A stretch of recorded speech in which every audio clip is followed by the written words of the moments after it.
আকাশ ওড়ার স্বপ্ন আবার নতুন করে বাস্তবায়িত হচ্ছে। বিদ্যুৎ শক্তি চালিত এমন হাজার হাজার উড়ন্ত ট্যাক্সি আকাশ ছেয়ে যেতে পারে। লিলিয়াম নামে জার্মান স্টার্টআপ কোম্পানি গোটা বিশ্বে আরও প্রায় 100 কোম্পানির সঙ্গে প্রতিযোগিতায় পাল্লা দিচ্ছে। সেরা প্রযুক্তি ও সবচেয়ে দ্রুত ছাড়পত্রের জন্য সব কোম্পানি দৌড়ে নেমেছে। স্পেনের আটলাস পরীক্ষা কেন্দ্রে সকালে চরম ব্যস্ততার পরিবেশ। কড়া গোপনীয়তার বেড়াজালে সবকিছু ঘটছে। এই প্রথম সেখানে ক্যামেরা টিম প্রবেশের অনুমতি পেয়েছে। কারণ কোম্পানির প্রতিষ্ঠাতা ড্যানিয়েল ভিগান্ট ফিনিক্স 2 মডেলের প্রোটোটাইপের ক্ষমতা দেখাতে চান।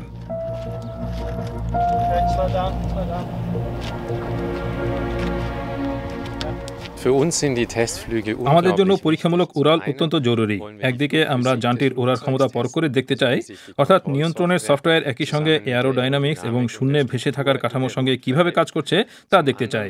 অন্যদিকে আমরা গোটা প্রক্রিয়ার ধাপগুলিও পরীক্ষা করতে চাই, যাতে ছাড়পত্র পাওয়ার সময়ে যতটা সম্ভব দক্ষতা বজায় রাখা সম্ভব হয়।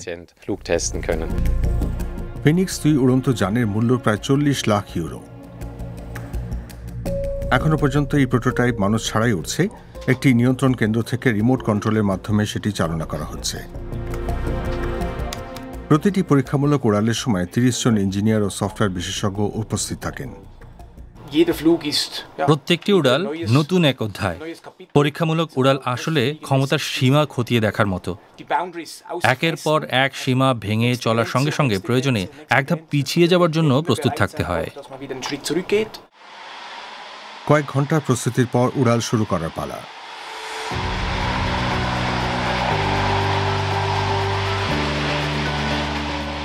ছত্রিশটি বৈদ্যুতিক রোটর প্রথমে যানটিকে সোজা শূন্যে ভাসিয়ে দিল।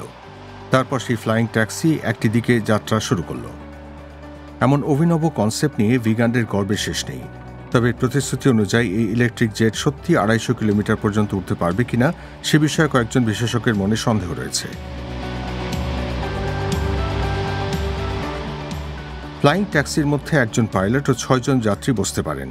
2025 সালে লিলিয়াম এই যান বাজারে আনতে চায়। আমি নিজে ইঞ্জিনিয়ার। আমি এই উড়োজাহাজের পেছনে পদার্থবিদ্যার ক্রিয়া বুঝতে পারি।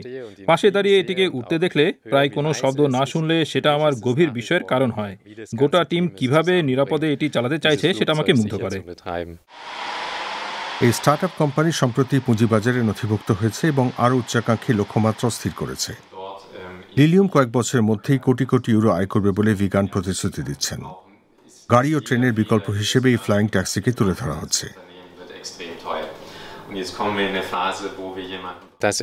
এর মাধ্যমে আমরা আঞ্চলিক স্তরে এক নতুন পরিবহন প্রণালী সৃষ্টি করতে পারি, যার আওতায় আমরা ভার্টিক্যাল টেক অফ করে এমন ইলেকট্রিক বিমানের মাধ্যমে শহরগুলিকে যুক্ত করতে পারব।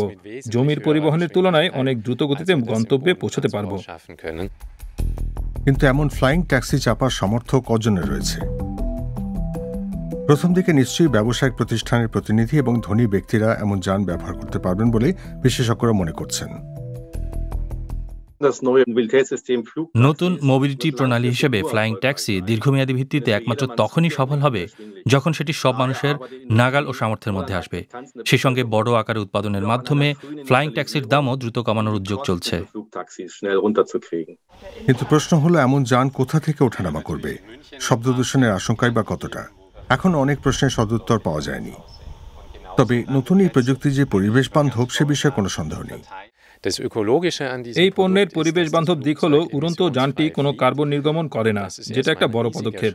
দ্বিতীয় পদক্ষেপে আমাদের দেখাতে হবে যে উৎপাদন থেকে শুরু করে যানটির আয়ু শেষ হওয়া পর্যন্ত আমরা টেকসই পদ্ধতিতে ব্যাটারি ও কাঠামো রিসাইক্লিং করতে পারছি। আপাতত ফিনিক্স 2 হ্যাঙ্গারে ফিরে যাচ্ছে। স্পেনের অলিভ গাছের সারির উপর দিয়ে আরও অনেকবার ওড়ার পর ফ্লাইং ট্যাক্সির স্বপ্ন সম্ভবত বাস্তবে পরিণত হবে।